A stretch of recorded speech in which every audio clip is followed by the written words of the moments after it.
دو شہزادے اس اسٹیج پر جلوہ افروز ہیں اور ان کے سامنے گفتگو کرنا یہ میرے لیے جسارت ہے. میں نے ہاتھ جوڑ کر پہلے ان سے اجازت طلب کی اور ان کی اجازت کے بعد میں اس منبر پر آیا ہوں. وجہ یہ ہے اجازت اس لیے لی کہ یہ منبر ان کے باپ کا ہے. یہ منبر شیر خدا کا ہے اور شیر خدا کے نسل کے دو چشم و چراغ ہمارے بیچ موجود ہیں. آپ یہ سوچئے ہم علم کو چومتے ہیں, ہم تعزیے کو چومتے ہیں. یہ جو دربار میں چادریں چڑھی ہوئی ہیں ہم ان چادروں کو چومتے ہیں. لوگ جب پوچھتے ہیں کہ وجہ کیا ہے, علم کو کیوں چومتے ہو, تو آپ کیا کہتے ہیں؟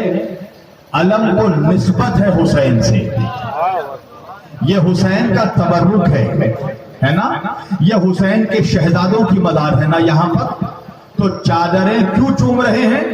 اس لیے کہ یہ حسین کا تبرک ہے. تعزیہ کیوں چومتے ہیں؟ اس لیے کہ یہ حسین کا تبرک ہے.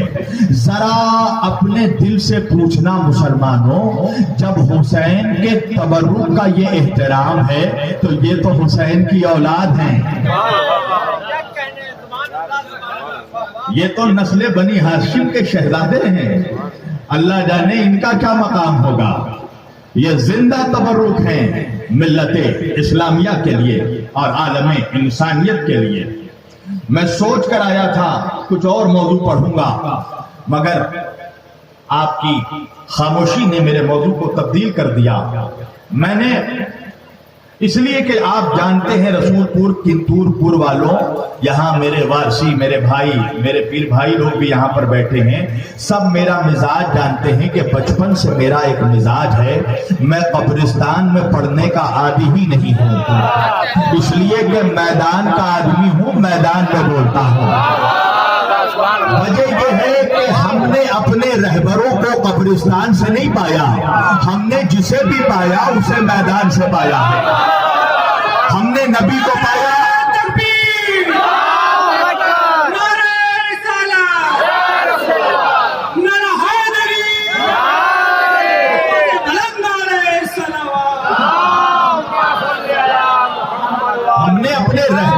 قبرستان سے نہیں پایا, ہم نے جسے بھی پایا اسے میدان سے پایا ہے.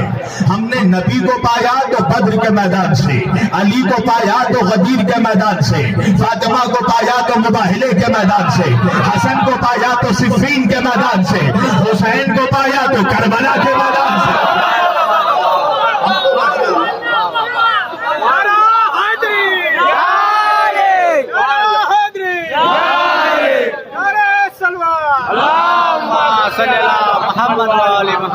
ہم تو میدانی لوگ ہیں.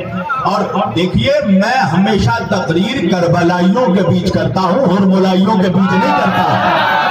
پوری توجہ, ہاں یہ میری عادت ہے, میں تقریر مردوں کے بیچ کرتا ہوں, مردوں کے بیچ نہیں کرتا. پوری توجہ, ایسا لگنا چاہیے کہ علی والے بیٹھے ہیں. اور یاد رکھیے ایک جملہ, اس لیے کہ یہاں مشترکہ مجمع بیٹھا ہے, لہذا یہ کہنا ضروری ہے کہ علی سے محبت کرنے کے لیے شیعہ ہونا ضروری نہیں ہے.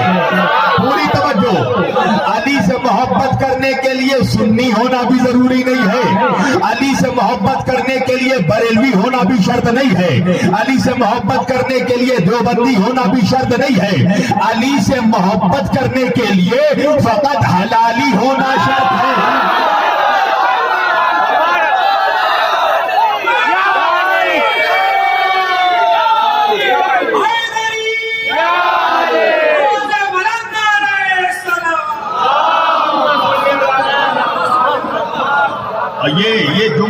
یہ جملہ ہوا میں تیر نہیں تھا, حدیث رسول کے مطابق یہ جملہ ہے. علی سے محبت کرنے کے لیے حلالی ہونا شرط ہے. توجہ کیجئے گا, ہر کسی کے بس میں ہی نہیں ہے کہ وہ علی سے محبت کرے, اس لیے کہ علی سے محبت شریف ماؤں کی اولادیں کرتی ہیں, بچلن ماؤں کی اولادیں علی نہیں کرتی. امام جعفر صادق علیہ السلام فرماتے ہیں جب میرے جد علی کا ذکر سنو اور چہرہ کھل کر گلاب ہو جائے تو ہاتھ اٹھا کر اپنی ماں کے حق میں دعا کرنا کہ تیری ماں نے امانت میں خیانت نہیں کی، تب اللہ نے تیرے دل میں علی کی محبت ڈالی ہے۔ علی کی محبت اتنی آسان شے تھوڑی ہے کہ ہر کوئی علی کا چاہنے والا بن جائے۔ جنگ صفین کا واقعہ ہے، ایک علی کے لشکر کا سپاہی علی کے لشکر سے نکل کر شام کے لشکر میں جانے لگا، آدھے راستے تک پہنچ گیا، دل بے چین ہو گیا، بے چینی کے عالم میں واپس پلٹ کر علی کے قدموں میں آیا، ہاتھ جوڑ کر کہا مولا میں تو آپ کو چھوڑ کر جا چکا تھا، میں آدھے راستے تک جا چکا تھا، میں آپ کے دشمن کے لشکر میں جا رہا تھا، مگر مولا آدھے راستے میں پہنچ کر میرا دل بے چین ہو گیا، میرا دل مضطرب ہو گیا، میں لوٹ کر آپ کے قدموں میں آ گیا۔ مولا نے کہا ہاتھ اٹھا کر اپنے ماں کے حق میں دعا کر، اگر تیری ماں آدھے راستے سے نہ لوٹتی تو تو بھی نہ لوٹتا۔ یہ ہے علی کی محبت، اور ایسے ویسے کو علی کی محبت نہیں ملتی، اس کے لیے نسلوں کا شریف ہونا ضروری ہے۔ میں نے آج کے اس معزز اور مقدس اور مبارک اجتماع کے لیے قرآن مجید کی جس آیت وافی ہدایہ کی تلاوت کا شرف حاصل کیا اور سرنامہ سخن میں جسے موضوع گفتگو قرار دیا، پروردگار عالم اپنی مقدس کتاب قرآن مجید فرقان حمید میں ارشاد فرما رہا ہے، بسم اللہ الرحمن الرحیم، قد جاءکم من اللہ نور و کتاب مبین۔ پوری توجہ، اللہ کہہ رہا ہے اے میرے بندو، تمہاری ہدایت کے واسطے، تمہاری رہنمائی کے واسطے، تمہیں سیدھا راستہ دکھانے کے واسطے، تمہیں صراط مستقیم پر قائم کرنے کے واسطے اللہ کی طرف سے دو چیزیں آئی ہیں۔ توجہ کیجئے گا، اللہ کی طرف سے دو چیزیں نازل ہوئی ہے پروردگار، وہ دو چیزیں کیا ہیں؟ اللہ کہہ رہا ہے قد جاءکم من اللہ نور، سب سے پہلے اللہ کی طرف سے نور آیا ہے، وہ کتاب مبین، اور پھر روشن کتاب، اندھیری کتاب نہیں، روشن کتاب نازل ہوئی ہے، اور اس سے پہلے نور آیا ہے۔ پوری توجہ کیجئے گا، اللہ کہہ رہا ہے نور آیا ہے اور ہدایت کے لیے پھر کتاب آئی ہے، مگر آج 1400 برس ہو گیا، آج بھی ملت اسلامیہ میں کچھ ایسے لوگ موجود ہیں جو آج بھی نوجوان نسلوں کے ذہنوں میں ایک بات ڈالنے کی کوشش کرتے ہیں۔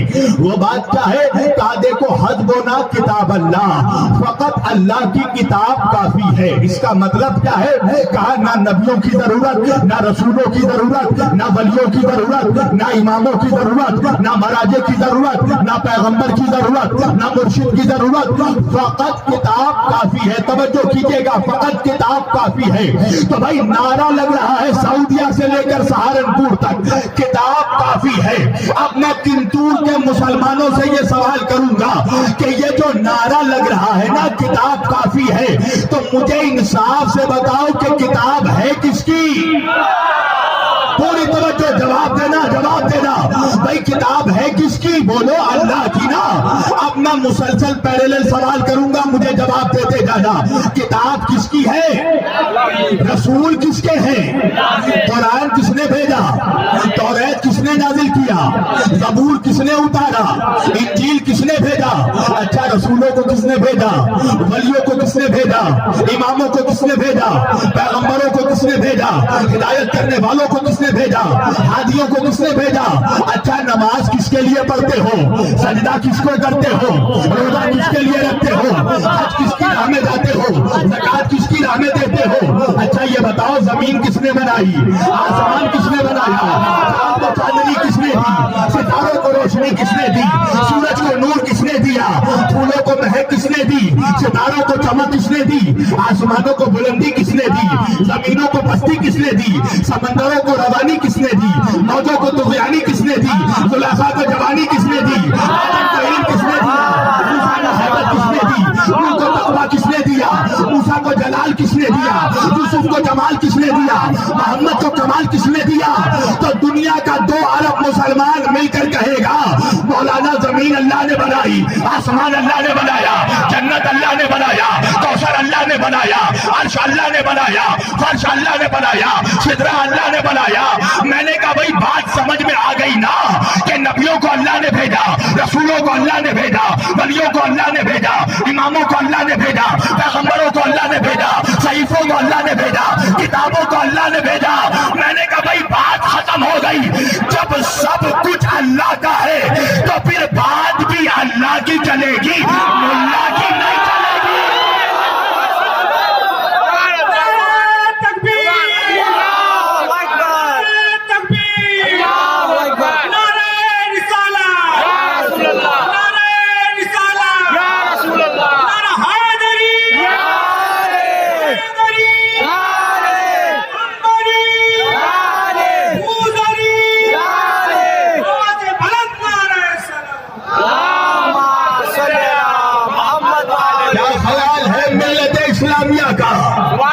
جب سب کچھ اللہ کا ہے